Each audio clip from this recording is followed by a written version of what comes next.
Bonsoir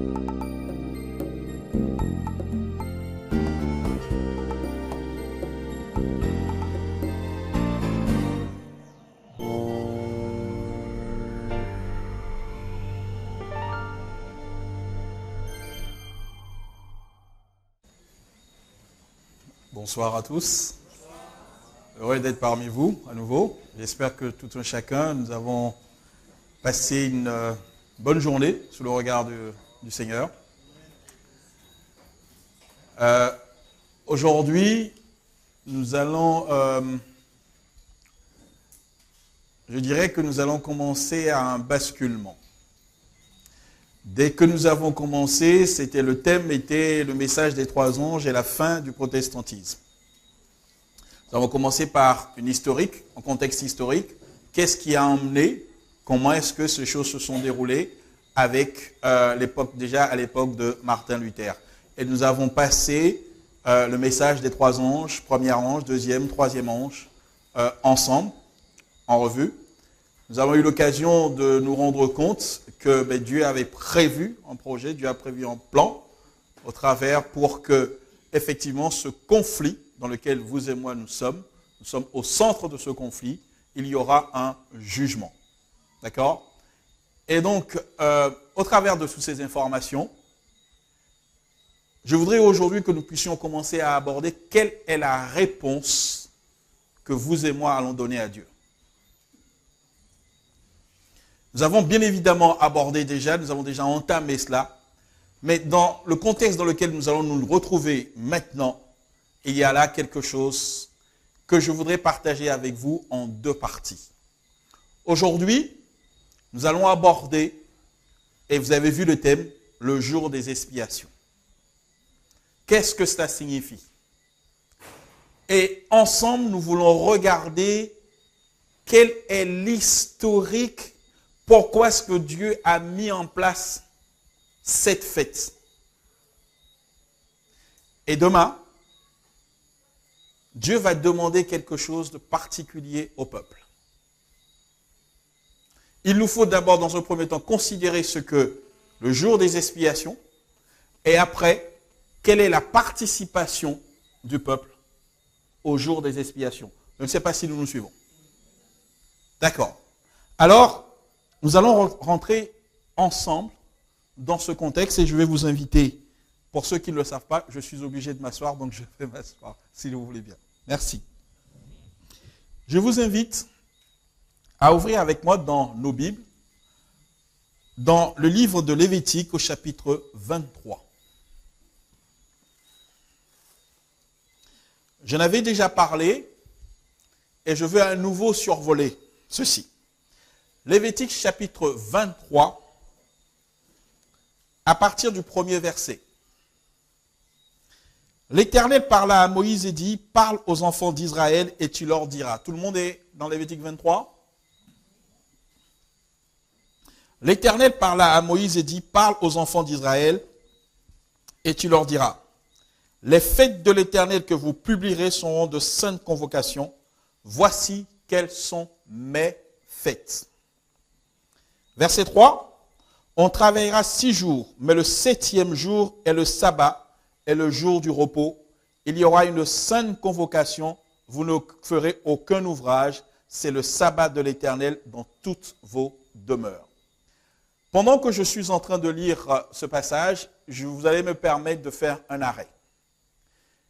Il y existe aujourd'hui un groupe qu'on appelle des observateurs du sabbat lunaire.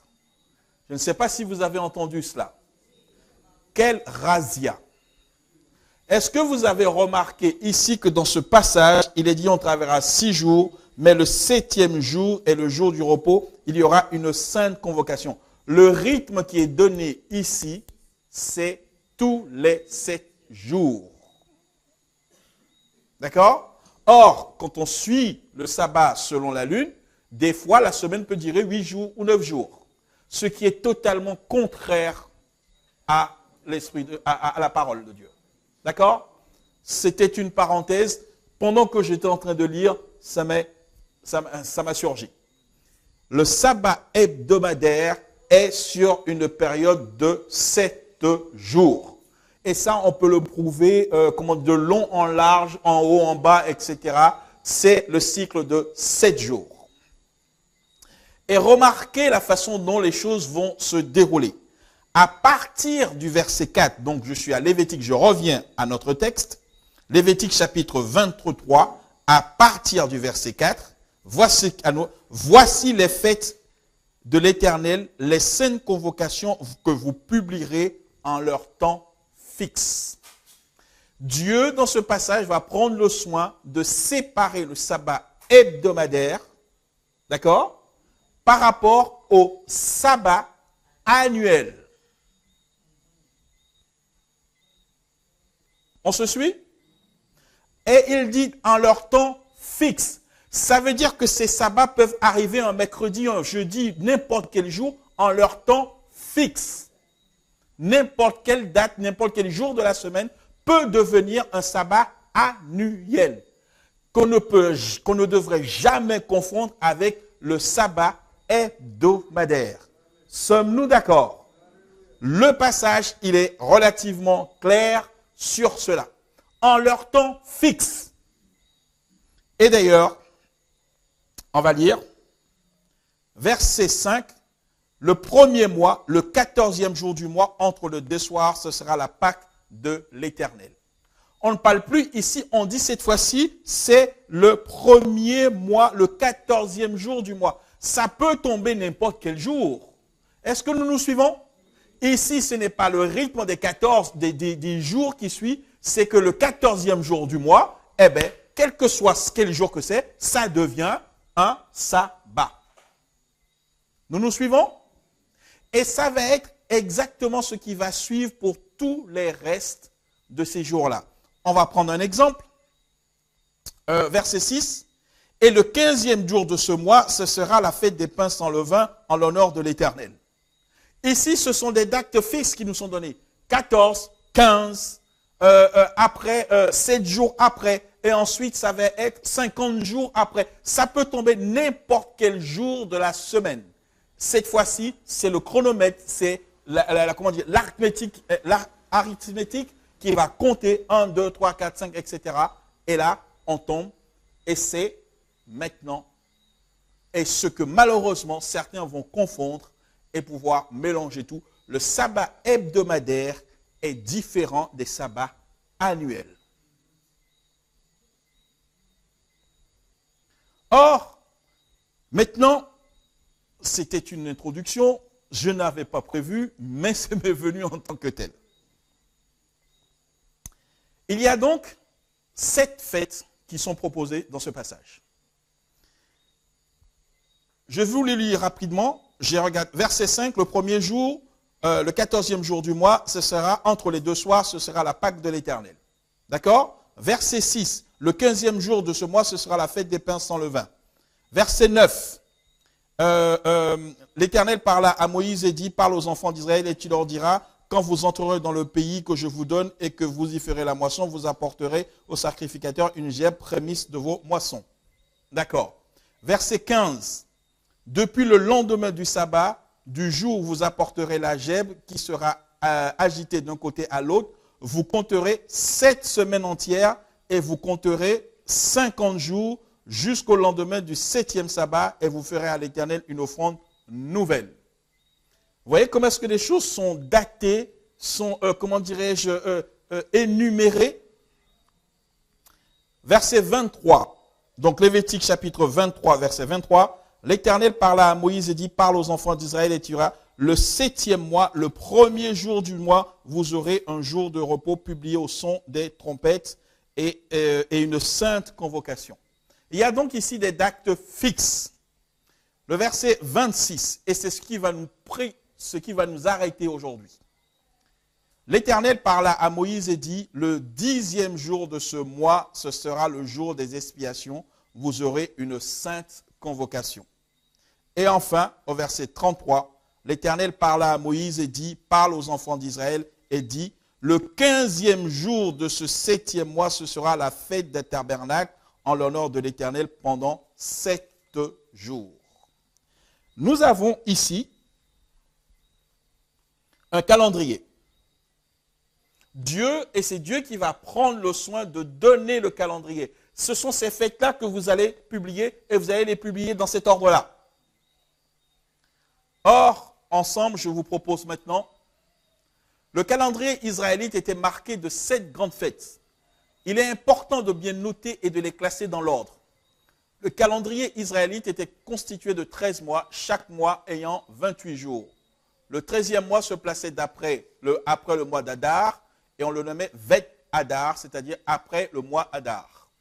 En effet, les mois lunaires n'avaient que 29 ou 30 jours, d'où pour récupérer les 11 ou 12 jours ainsi perdus tous les 3 ans, on rajoutait ce 13e mois.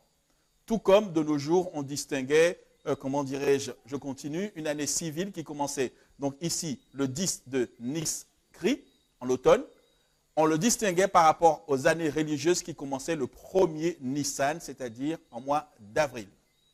Pour désigner une fête hébreu, il existe 2 mots. L'un va souligner le moment de la fête, l'autre va souligner le caractère de la fête. Et voici donc un résumé de ce que nous venons de lire ensemble. Les 7 fêtes annuelles. La Pâque, c'est au verset 5, donc Lévitique 23. D'accord? La fête des pains sans levain au verset 6. La fête des prémices au verset 9. La Pentecôte au verset 15. La fête des trompettes au verset 23. Le jour des expiations, verset 26. Et la fête des tabernacles au verset 33. Il nous faut considérer ensemble que ces fêtes sont aussi appelées dans le livre de Deutéronome comme étant 3 fêtes dites fêtes de pèlerinage. C'est-à-dire qu'il fallait venir à Jérusalem. Or, c'est une question. Vous et moi aujourd'hui, nous avons l'avion. Nous avons le train, nous avons la voiture, etc. Mais à l'époque où cela était, il n'y avait pas, il y avait dos d'âne, il y avait les pieds, pour marcher. Nous sommes d'accord? Si vous habitez à Samarie, et que, selon ce que nous venons de lire, le 14e jour du premier mois, c'était la Pâque. Mais le 15e jour de ce mois, comme nous avons lu tout à l'heure, c'était la fête des pains sans levain. Et qu'il fallait, le 15e jour du mois, être obligatoirement à Jérusalem. Qu'est-ce que vous faites concrètement? C'est que vous arrivez et que vous faites la Pâque et la fête des pains sans levain à Jérusalem. Et 7 jours après, il fallait encore rester pour pouvoir faire la fête des prémices. Alors, on met tout ça ensemble et on reste à Jérusalem pendant ces fêtes-là. Donc, ça devient, plusieurs fêtes deviennent une fête de pèlerinage. Nous sommes d'accord? Il n'y avait aucune obligation d'être à Jérusalem le 14 du mois. Vous pouvez le faire. Mais il y avait obligation d'être à Jérusalem le 15e jour du mois. Il n'y a pas de jet privé, il n'y a pas de voiture, donc les gens venaient et faisaient ensemble. De sorte que cette fête a fini par dire, nous allons à la Pâque. Est-ce qu'on se suit? Donc, voilà pourquoi on va dire ce sont 3 fêtes de pèlerinage. La Pentecôte, il fallait venir obligatoirement le jour de la Pentecôte pour un jour. Le problème ne se pose pas. Petite parenthèse. Nous avons tous déjà lu le livre des Actes. C'est pendant la Pentecôte que les disciples reçoivent quoi? Le Saint-Esprit. Et vous comprenez pourquoi que tout Israël était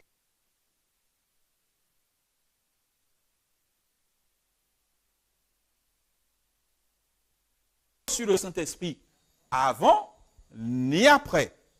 Mais là, selon le calendrier établi par Dieu.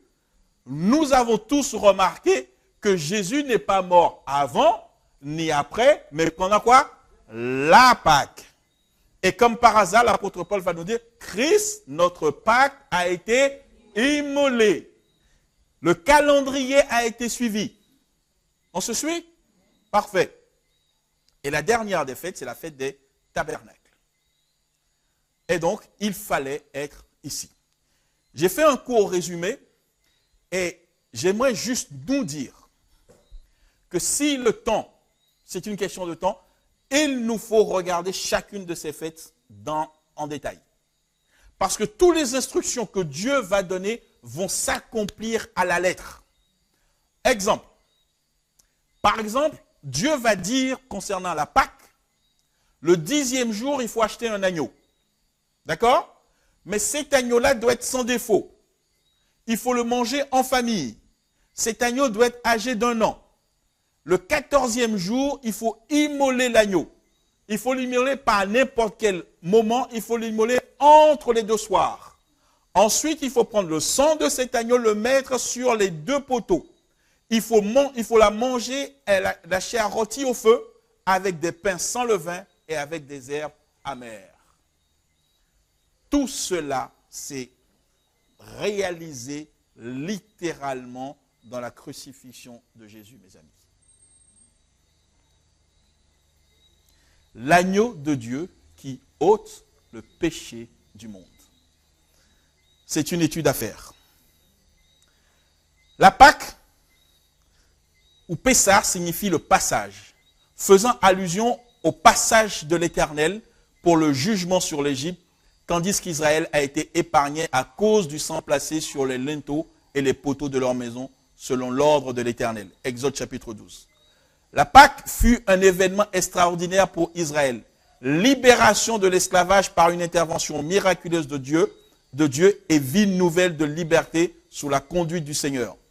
Mais le signe distinctif de cette protection divine était le sang de l'agneau couvrant le peuple. Symbole prophétique du rachat et de la délivrance.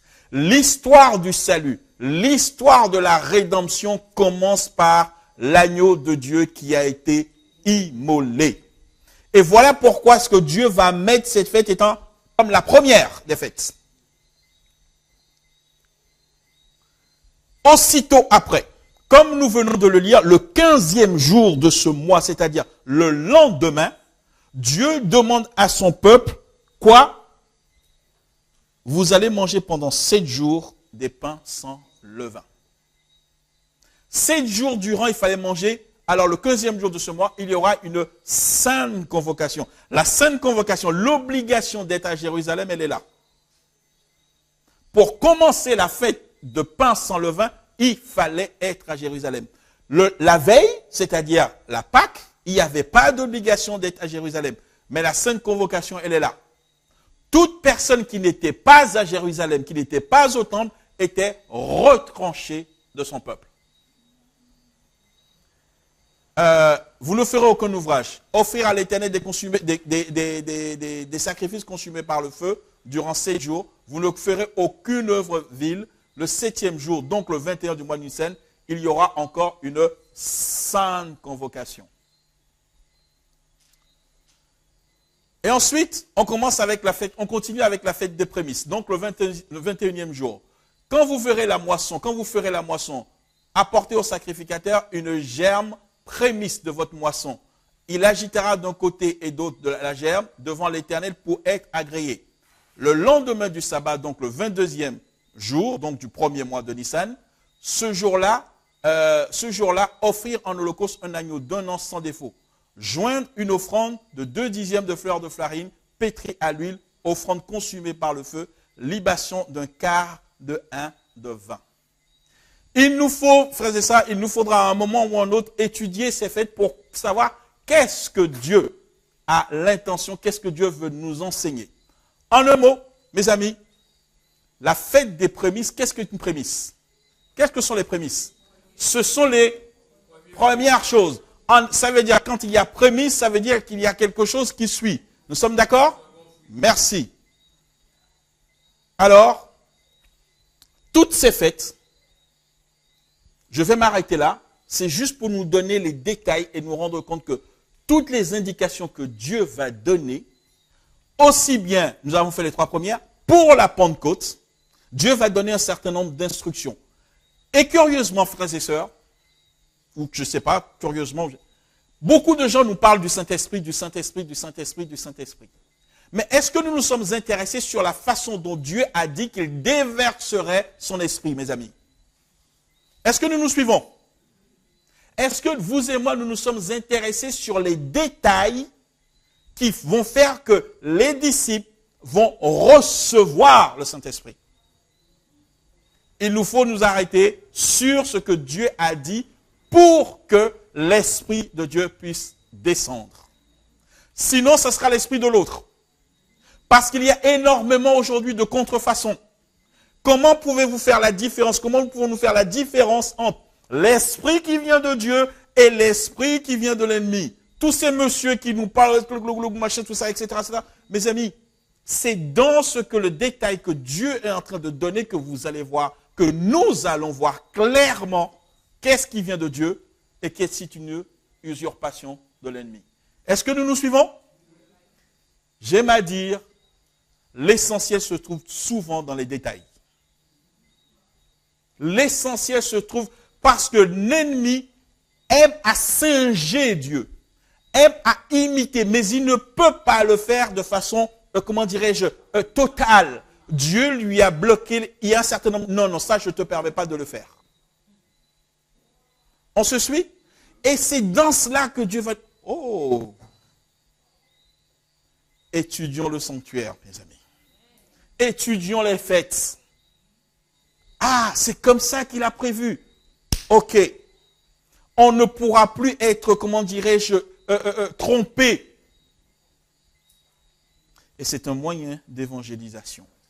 Parce que je pense à mes frères évangéliques, pentecôtistes, qui nous parlent du Saint-Esprit, etc. Mais il est évident que s'ils avaient étudié la fête de la Pentecôte selon les modalités que Dieu a prescrites, ils verraient tout de suite que c'est l'œuvre de l'autre. Nous nous suivons? Mes amis, Dieu a tout mis. Dieu a tout placé devant nos yeux pour que ses enfants ne soient pas trompés. Alors, nous avons parlé, et maintenant, tout d'un coup, je voudrais passer et arriver à la fête qui nous intéresse aujourd'hui. La Pâque, la fête des pains sans levain, la fête des prémices, la Pentecôte. Je vais passer sur la fête des trompettes en disant juste un mot, mes amis. Il faut regarder quand on... Alors, on a dit la dernière fois, on sonne de la trompette. Pourquoi? Vous allez tous me dire, pour avertir. Mais est-ce que c'est la seule chose à étudier? Comment?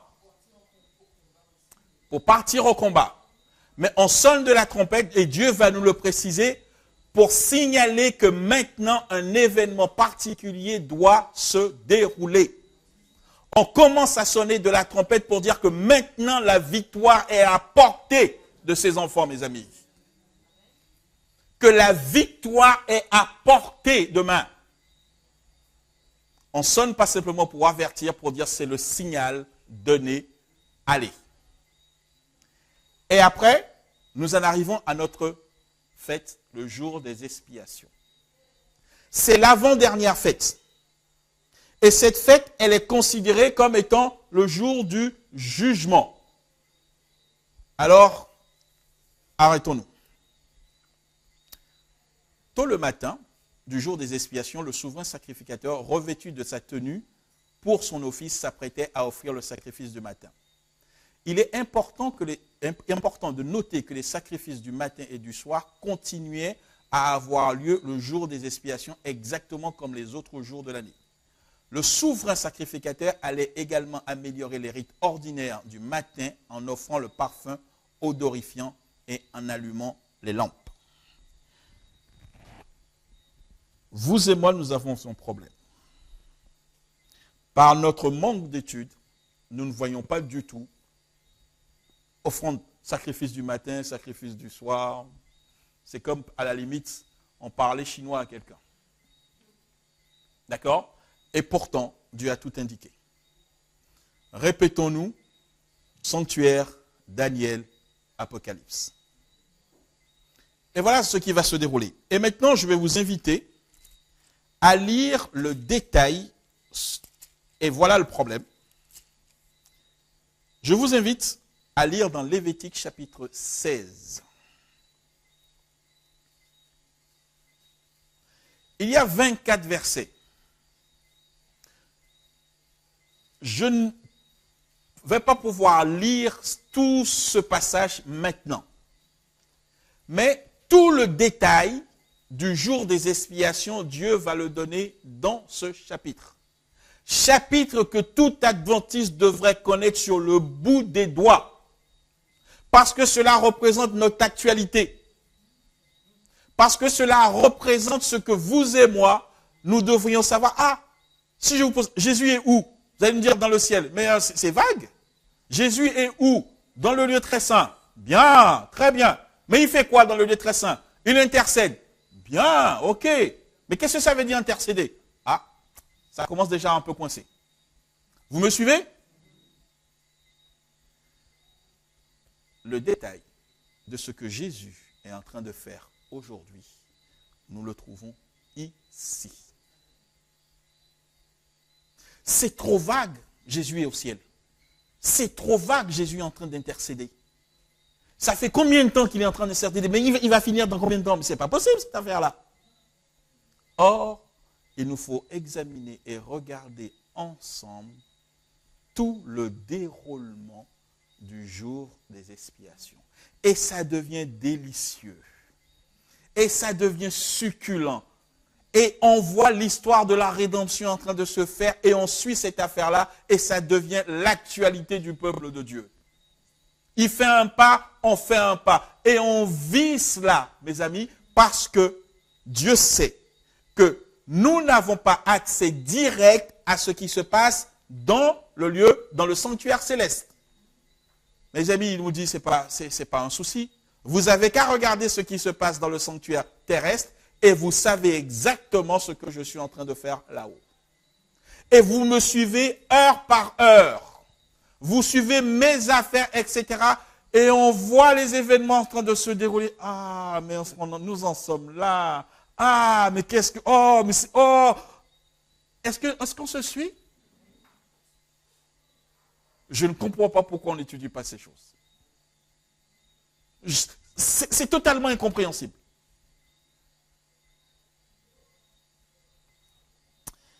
Alors, Lévitique chapitre 16, verset 1er.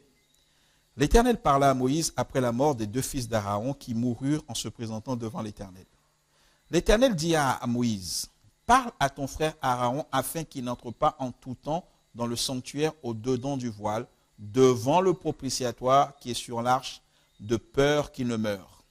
Car j'apparaîtrai dans la nuée sur le propitiatoire. Verset 3. Voici de quelle manière Aaron entrera dans le sanctuaire. Il prendra un jeune taureau pour le sacrifice d'expiation et un bélier pour l'holocauste. Il se revêtira de la tunique sacrée de lin et portera sur son corps des caleçons de lin. Il se ceindra d'une ceinture de lin et il se couvrira la tête d'un tiare de lin. Ce sont des vêtements sacrés dont il se revêtira après avoir lavé son corps dans l'eau. Arrêtons-nous. Dieu va dire, voici de quelle manière vous allez rentrer. Afin que tu ne meurs pas. Parce que la gloire de Dieu va apparaître et Aaron va avoir toutes les modalités nécessaires pour que lorsqu'il apparaît, lorsqu'il viendra dans le lieu très saint, il puisse intercéder et rester en vie. Un jour, mes amis, nous suivrons Jésus-Christ dans ce lieu. Et le détail qui est en train de nous être donné, afin que tu ne meurs pas. Parce que lorsque la gloire de Dieu apparaîtra devant les méchants, qu'est-ce qu'il est dit? Ils seront, terrassés en un clin d'œil. Dieu t'a donné comment? Dieu t'a donné comment faire pour que cette rencontre puisse s'opérer et se faire. Alors, nous comprenons ensemble que c'est à lire, mes amis. Il y a 34 versets. J'ai fait un résumé. Et donc, premièrement, dans le parvis, le souverain sacrificateur allait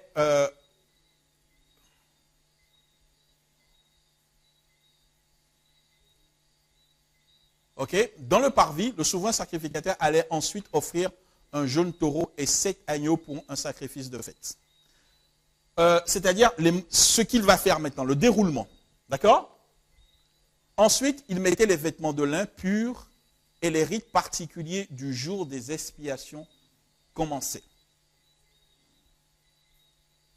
Le souverain sacrificateur prenait un jeune taureau et faisait expiation pour lui et pour sa maison. Depuis qu'il était de la famille des sacrificateurs, son expiation allait inclure tous les autres sacrificateurs. Notez qu'il ne tuait pas le taureau en ce moment-là. Ce que je fais ici, c'est de décortiquer, mais vous pouvez le retrouver dans la lecture du chapitre 16. Nous sommes d'accord? Ok. Pendant que dans le parvis, les 2 boucs devaient encore être emmenés à la porte du tabernacle, on jetait le sort sur les 2 animaux et l'un était désigné comme pour l'Éternel et l'autre étant le bouc émissaire pour Azazel. Continue. Une fois de plus, le souverain sacrificateur faisait l'expiation sur le taureau pour lui et pour sa maison. Ensuite, il tuait l'animal et en conservait le sang dans un récipient. Point 7. Après, il prenait un encensoir rempli du brasier des charbons ardents, ôté de dessus l'autel des holocaustes, ainsi que les 2 poignées de parfums odorifiants, et il allait au-delà du voile dans le lieu très saint. Là, il mettait le parfum sur les charbons, et la fumée du parfum couvrait le propitiatoire et remplissait le lieu très saint. Point 8. Ensuite, il retournait dans le parvis, prenait le récipient de sang qu'il avait extrait du taureau, le rapportait dans le lieu très saint et aspergeait le sang 7 fois devant l'arche. Retournant dans le parvis, le souverain sacrificateur tuait le bouc qui était désigné pour l'Éternel en conservant du sang dans un récipient et retournait ensuite dans le lieu très saint afin d'asperger le sang pour le bouc de l'Éternel 7 fois devant le propitiatoire.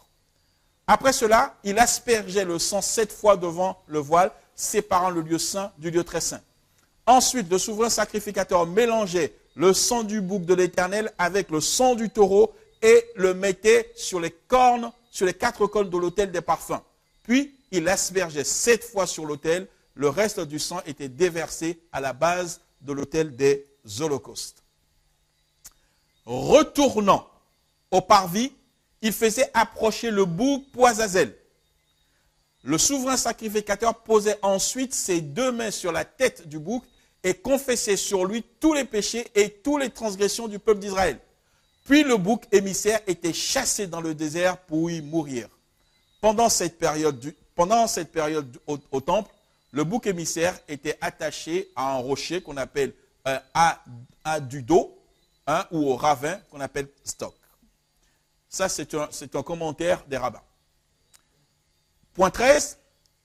Lorsqu'il avait achevé tout cela, le souverain sacrificateur enlevait les morceaux de taureau et de bouc qui étaient sur l'autel des holocaustes et les mettait dans un récipient. Les carcasses de ces animaux étaient emmenées à l'endroit où les cendres étaient afin d'y être brûlées. Le souverain sacrificateur se changeait ensuite pour revêtir ses vêtements habituels, puis il offrait un autre bouc en guise de sacrifice pour les péchés et 2 béliers pour l'holocauste. Ensuite, il offrait les morceaux de taureau et les boucs pour l'autel des holocaustes et effectuait également le sacrifice quotidien du soir. Se changeant de nouveau pour revêtir ses vêtements sacrés de lin, le souverain sacrificateur retournait dans le lieu très saint pour agiter l'encensoir.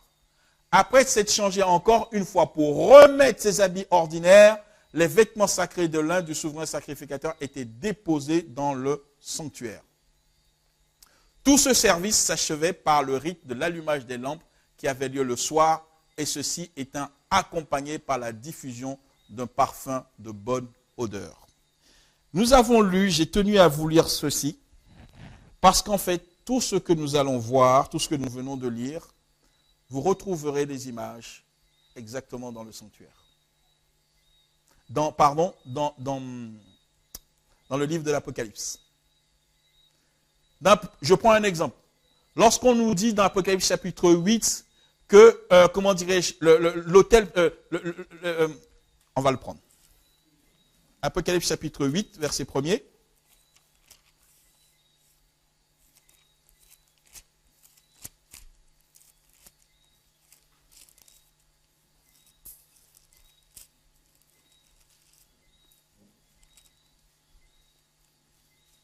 Quand il ouvrit le 7e sceau, il y eut dans le ciel un silence d'environ une demi-heure.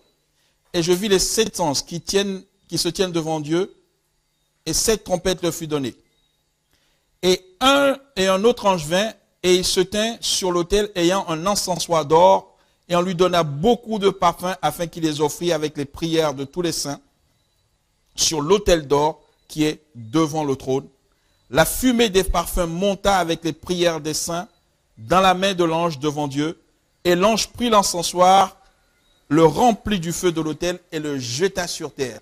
Et lui des voix, des coups de tonnerre, des éclairs et un tremblement de terre. Où trouvez-vous cette image de l'encensoir si ce n'est le jour des expiations? On se suit? C'est qu'en fait, c'est pour cela, je vais me répéter, sanctuaire, Daniel, Apocalypse.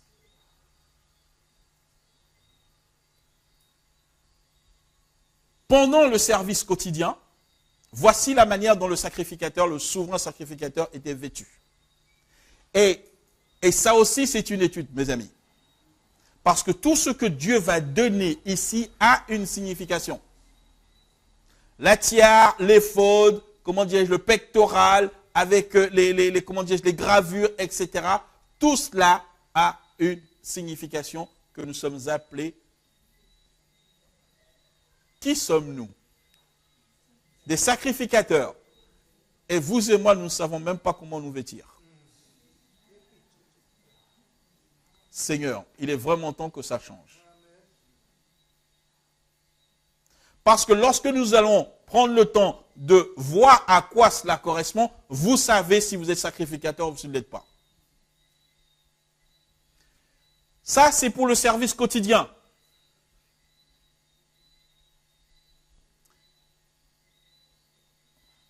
Mais le jour des expiations, voici, à gauche ici, la tenue qu'il revêtissait. Le gros du travail le jour était celle-ci, et c'est ce que nous avons lu tout à l'heure. Il se revêtira de quoi? De lin, avec une ceinture. Terminé. Les 2 vêtements que vous voyez, non, il n'y a pas de ça. On se change et pour faire tel service, ensuite on se rechange pour faire tel service, on se rechange pour faire tel service, etc. Or, dans le livre de l'Apocalypse, nous verrons le Christ changer à plusieurs reprises de vêtements, mes amis. Il faut suivre cette affaire-là de près. On se suit?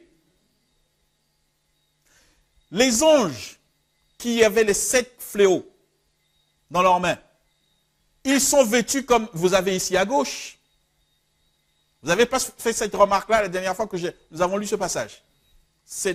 J'ai presque envie de dire c'est presque normal. Puisque si nous n'avons pas nos bases, c'est-à-dire l'étude du sanctuaire, ces détails-là nous paraissent complètement, comment dirais-je, sans valeur.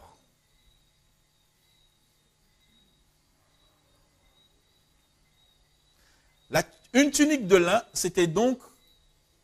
n'était donc pas son riche costume de cérémonie décrit dans ce que je viens de vous montrer, qui était pour lui une gloire et un ornement et ne convenait pas à un pécheur demandant grâce. Mais ce n'était pas non plus un costume de deuil, car le blanc est l'emblème non du deuil, mais de la pureté. Ce vêtement tout spécial représentait la sincérité du cœur avec lequel le grand sacrificateur devait s'approcher de l'Éternel, et le pardon qui lui était assuré d'avance dans l'exercice de cette fonction solennelle. Nous sommes amenés à comprendre que vivre au jour des expiations ne peut pas être la même chose que les autres jours. Ne peut pas être. L'évangile que nous sommes amenés à prêcher aujourd'hui n'est plus et ne peut plus avoir la même portée que celle qu'il y a eu au siècle dernier, mes amis, ou encore à l'époque de Martin Luther. Nous avons dépassé le stade de l'époque de Martin Luther, mes amis. Le sacrificateur à quel nous avons affaire n'est pas vêtu de la même façon. Maintenant, il vient avec un vêtement de lin. Quand on change de vêtement, c'est qu'on change de fonction. Et à partir de ce moment-là, il nous faut prendre en considération qu'est-ce qui change. Rien que ces deux vêtements, mes amis, nous en avons pour je ne sais pas combien de temps. J'aimerais juste attirer notre attention, on a changé. Il y a quelque chose qui a changé, mes amis. Et ce fondement-là est crucial pour que vous et moi, nous puissions comprendre et donner et vivre, avoir une préparation adéquate. Jésus, aujourd'hui, n'est pas vêtu comme au service quotidien. Il a changé de vêtements. Il a changé de lieu. Il serait peut-être temps qu'on puisse s'en rendre compte, oui ou non?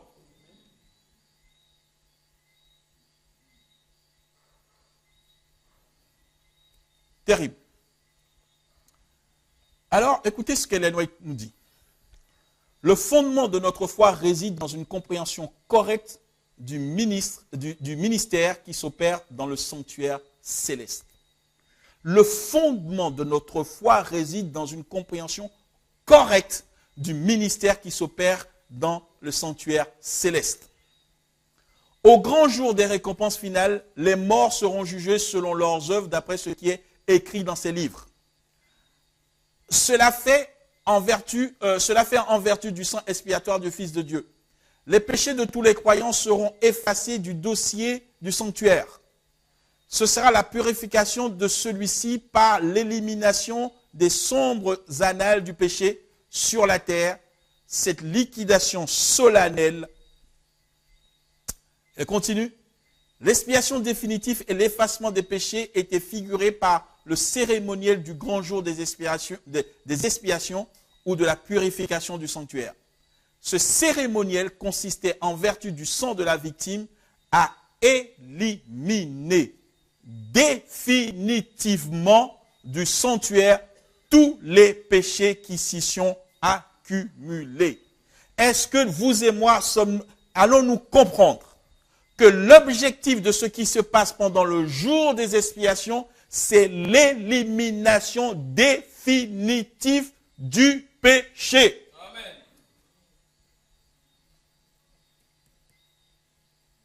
Et ça, j'ai l'impression que c'est complètement passé à l'axe. L'essence même du jour des expiations, c'est d'éradiquer le péché dans son peuple. Et qui sont ceux qui aujourd'hui qui sont en train de me dire nous ne pouvons pas vivre sans péché? Ça veut dire que nous ne pouvons pas vivre selon le jour des expiations. C'est tout ce qu'il y a derrière cette théologie démoniaque.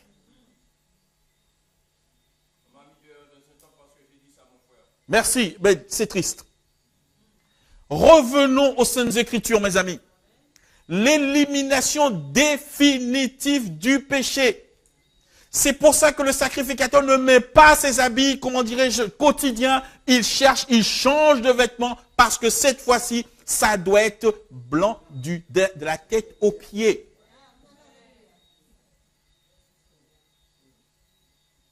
C'est de la pure folie ce qu'on est en train de vivre. On est en train de sacrifier le peuple de Dieu parce qu'on refuse d'étudier, on refuse de dire la vérité aux gens.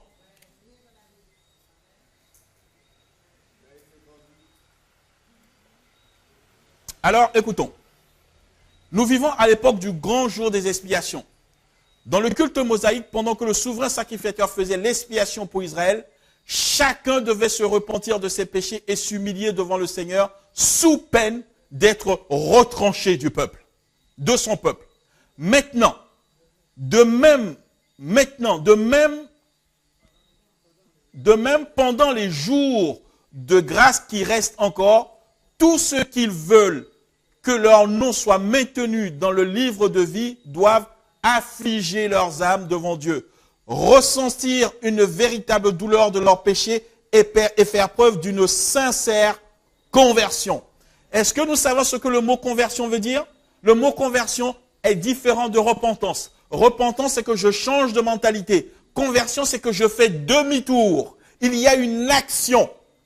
Je fais demi-tour radicalement pour vivre une vie en totale harmonie avec mon Rédempteur, mes amis.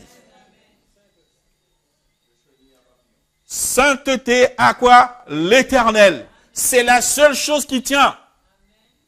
Pendant le jour des expiations, c'est le seul truc que Dieu voit. Mais ça,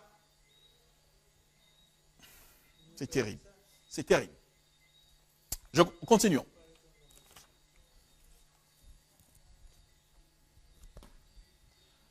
Un sérieux retour sur soi-même est nécessaire.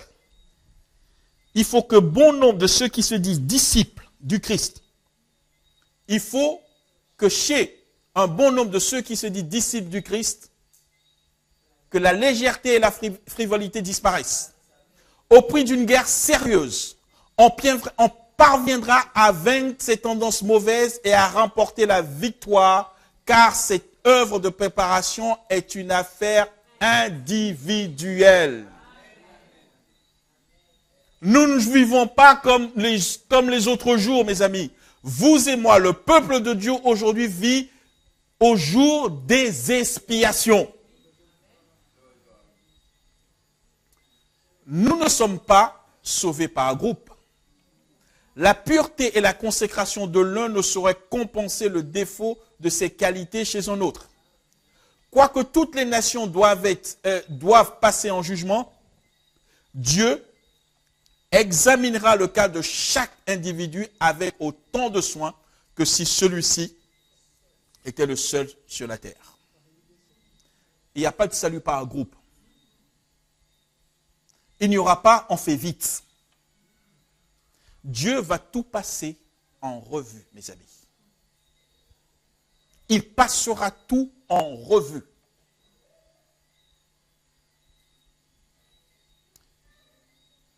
J'aime le Seigneur parce qu'il nous dit tout ce qu'il faut, afin que personne ne soit surpris. Afin que personne ne soit, comment dirais-je, déboussolé. Ah, je ne savais pas. Je ne savais pas, mais je n'ai fait rien d'autre que de te dire matin, midi et soir. La vision de Zacharie relative à Josué et à l'ange s'applique particulièrement au peuple de Dieu et aux scènes finales du grand jour des expiations. L'Église des derniers temps connaîtra alors de terribles épreuves et de grandes détresses.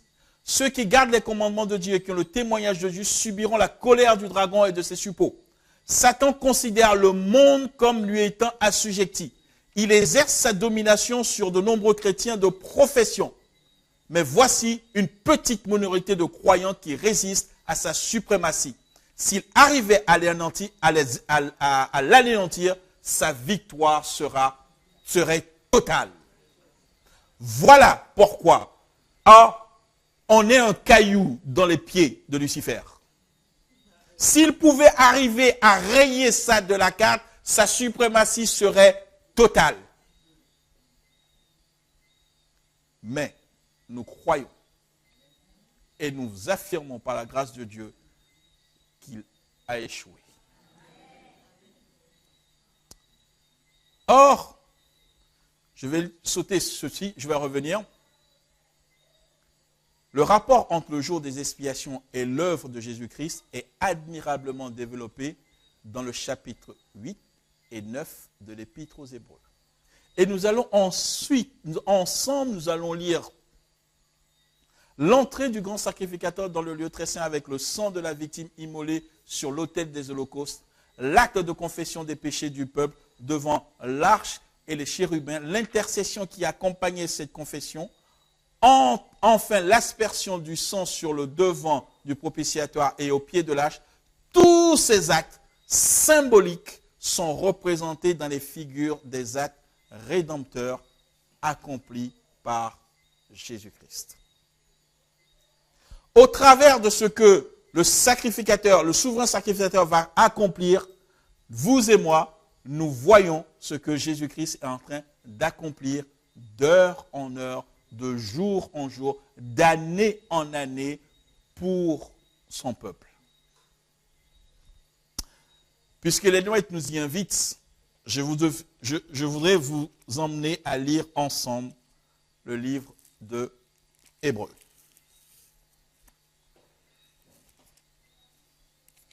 Hébreux chapitre 8 et 9.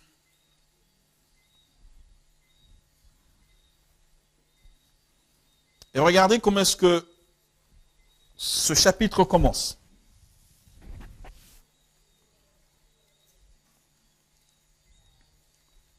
Le point capital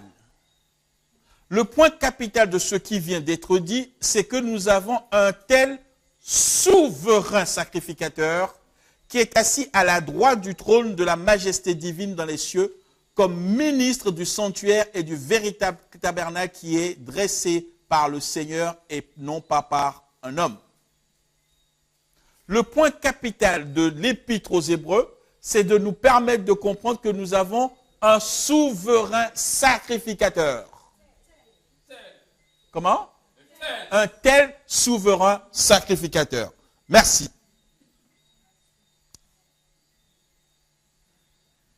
Verset 7. En effet, si la première alliance avait été sans défaut, il n'aurait pas été question de la remplacer par une seconde. Car c'est avec cette expression d'un blâme que le Seigneur dit à Israël, « Voici les jours viennent, dit le Seigneur, où je ferai avec la maison d'Israël et la maison de Juda une nouvelle alliance. » Ah, il nous faut considérer ce que c'est. Non l'alliance que je traitais avec leur père, le jour où je les saisis par la main pour les faire sortir du pays d'Égypte, car ils n'ont pas préservé dans mon alliance. Ils n'ont pas persévéré dans mon alliance. Et moi non plus, je ne me suis pas soucié d'eux, dit le Seigneur. Verset 10. Mais voici l'alliance que je ferai avec la maison d'Israël. Après ces jours-là, dit le Seigneur, je mettrai mes lois dans leur esprit et je les écrirai dans leur cœur. Je serai leur Dieu et ils seront mon peuple. Personne n'enseignera plus son concitoyen ni personne son frère en disant « Connaissez le Seigneur, car tous me connaîtront. » Savez-vous pourquoi? Parce qu'ils sont tous avec Jésus dans le lieu très saint, mes amis. Ça, c'est la nouvelle alliance que Dieu propose de traiter avec son peuple. C'est l'alliance du souverain sacrificateur, d'un tel souverain sacrificateur. La loi de Dieu ne peut pas être simplement, ne peut pas rester lettre morte. Elle doit être inscrite au cœur, dans nos entrailles, pour que vous et moi, nous puissions nous délecter de ce qui vient de la parole de Dieu, de ce qui vient de l'Éternel. Car tous me connaissent, petits et grands, depuis le plus petit jusqu'au plus grand, parce que je pardonnerai leurs iniquités et que je ne me souviendrai plus de leurs péchés. En disant une alliance nouvelle, il a déclaré la première ancienne.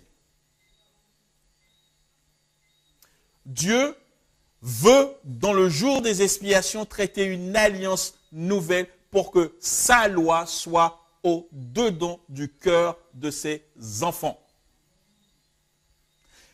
C'est ainsi, et malheureusement nous ne comprenons pas, ce que Dieu veut faire aujourd'hui dans ma vie, dans ta vie, c'est d'éradiquer le péché. C'est d'éradiquer le péché. Ah, quand on dit ça, les gens vont crier, oh là là là là, etc. Mes amis, la foi vient de ce qu'on entend, et ce qu'on entend vient de la parole de Christ. Je n'ai pas dit que je vais éradiquer le péché dans mon cœur, mes amis. Je dis que si je m'abandonne à Christ, il va éradiquer le péché dans mon cœur. Son sang est suffisamment puissant pour réaliser cette œuvre, mes amis. C'est de la qualité du sang de Jésus qu'il s'agit, mes amis.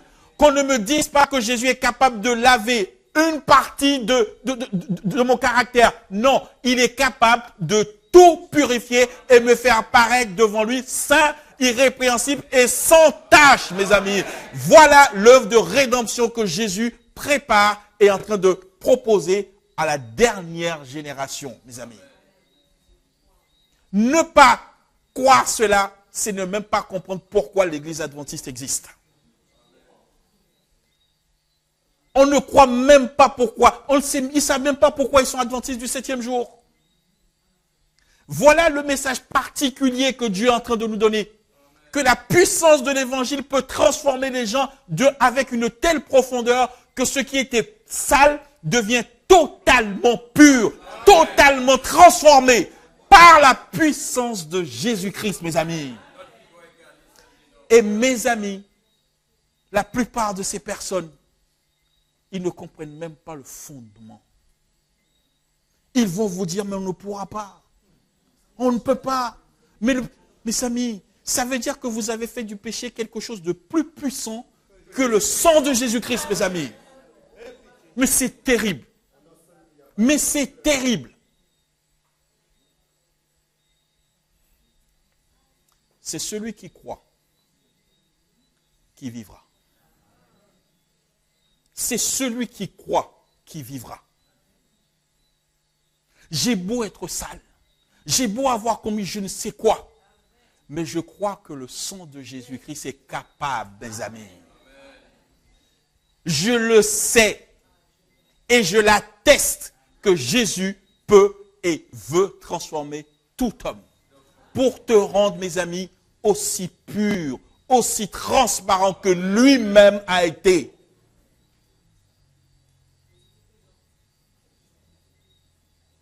Nous sommes au cœur du jour des expiations.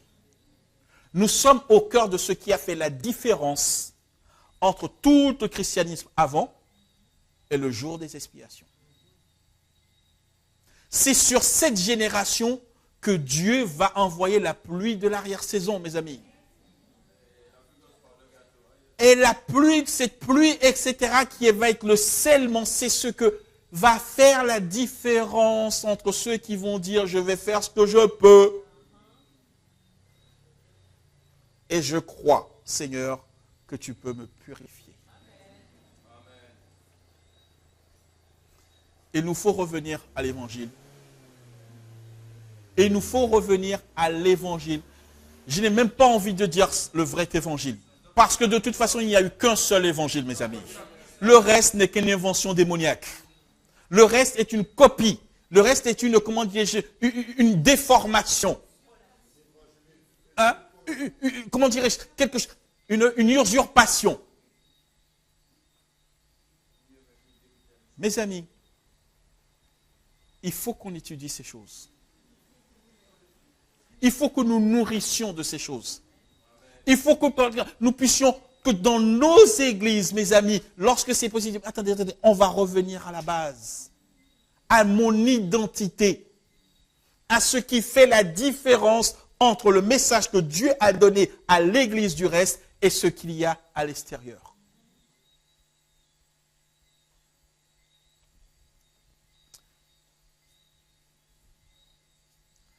Alors, succinctement, nous avons considéré ce que le Christ veut faire. Quelle réponse vas-tu lui donner? Pendant le jour des expiations, nous avons vu tous les points que le souverain sacrificateur devrait faire. Il devait aller là, il devait faire ceci, etc. J'ai oublié un petit détail. Ce n'est pas un détail. Avons-nous remarqué que le souverain sacrificateur, pendant toute la journée, ne restait pas dans le lieu très saint? Vous avez remarqué cela ou pas? Il allait là, il rentrait dans le lieu très saint, il ressortait, il rentrait dans le lieu très saint, il ressortait, il faisait ceci, il va changer de vêtements, etc. La plupart des adventistes, quand on parle de 1844, Jésus est rentré dans le lieu très saint. Paf, c'est fini. C'est fini. Ça veut dire que depuis 1844, il y a quelque chose, quelqu'un a fermé la clé, je ne sais pas qu'est-ce qui se passe, quelqu'un a fermé la clé, il est dans le lieu très saint, il est dans le lieu très saint, il est dans le lieu très saint. Mais c'est quoi cette affaire-là? Le souverain sacrificateur allait et venait. Allait et venait. N'enfermez pas Jésus-Christ dans le lieu très saint, mes amis. N'enfermons pas Jésus-Christ dans le lieu très saint. Je me souviens avoir partagé cela, quelqu'un a dit, mais c'est pas possible. Nous, on a toujours dit, Jésus-Christ est dans le lieu très saint, c'est fini, on n'en parle plus. Vous avez toujours entendu cela. Eh bien voilà, Jésus-Christ est dans le lieu très saint, c'est fini, on n'en parle plus. Mais c'est quoi ça? Tout le descriptif que nous avons lu montrait que le souverain sacrificateur ici-bas entrait, sortait, il faisait ça, etc. Mes amis, mais c'est crucial de comprendre cette affaire-là. Alors, je vais terminer aujourd'hui. Parce que demain, il nous faut considérer la réponse que vous et moi nous sommes appelés à donner. Pendant ce temps, que faisait le peuple? Et c'est ce que par la grâce de Dieu nous voulons faire. Dieu va demander au peuple 4 choses. Pas 5, pas 3, 4 choses que Dieu va demander au peuple.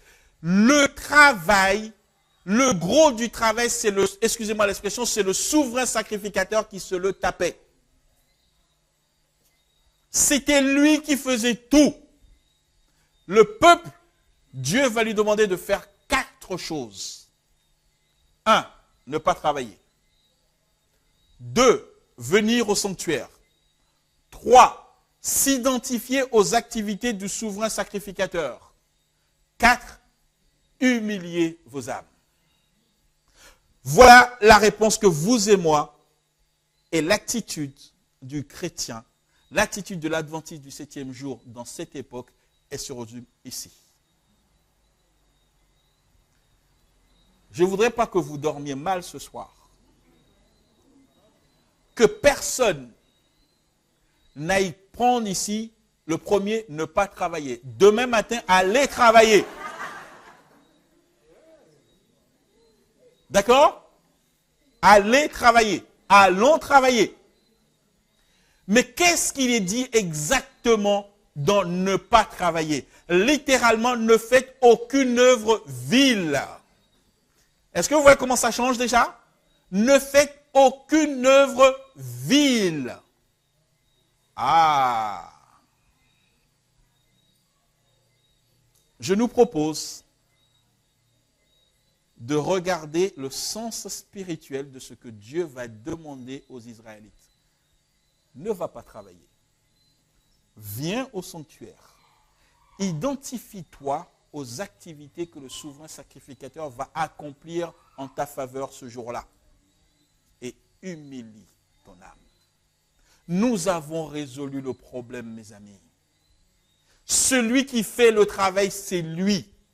Celui qui accomplit cette œuvre de rédemption, c'est lui. Il te demande 4 choses. 4 choses. Dans ces éléments que le Seigneur nous propose, nous avons notre style de vie. Nous avons notre style de vie. Que le Seigneur nous bénisse et que le Seigneur nous fortifie et que notre réponse au Seigneur soit la bonne, mes amis.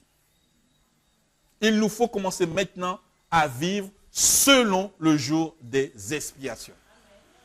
Amen.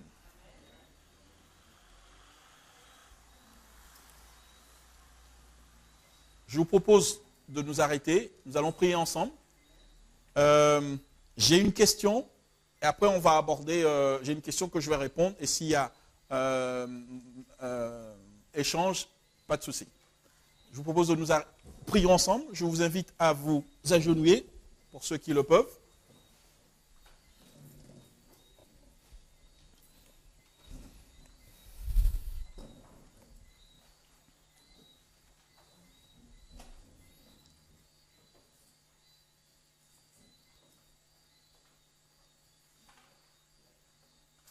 Nous voulons, Seigneur, notre Dieu, notre Père, te remercier de nous interpeller, de nous remettre dans notre cœur, dans notre mémoire, l'essence même de ton message. Seigneur, le temps que nous vivons, les temps dans lesquels nous sommes, pendant ce jour d'expiation, Seigneur, tu es en train d'accomplir une œuvre extraordinaire pour chacun de tes enfants. Donne-nous, Seigneur, de nous en rendre compte. Donne-nous, Seigneur, de vivre en harmonie avec le temps dans lequel nous sommes. Et que nos regards soient tournés vers toi, qui intercède en notre faveur dans le sanctuaire céleste.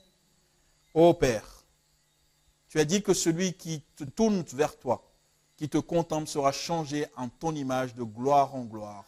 Et Seigneur, tu nous as donné là une vue extraordinaire du message et de ton œuvre d'expiation. Conduis et dirige toutes choses au nom de Jésus et pour ta gloire. Amen.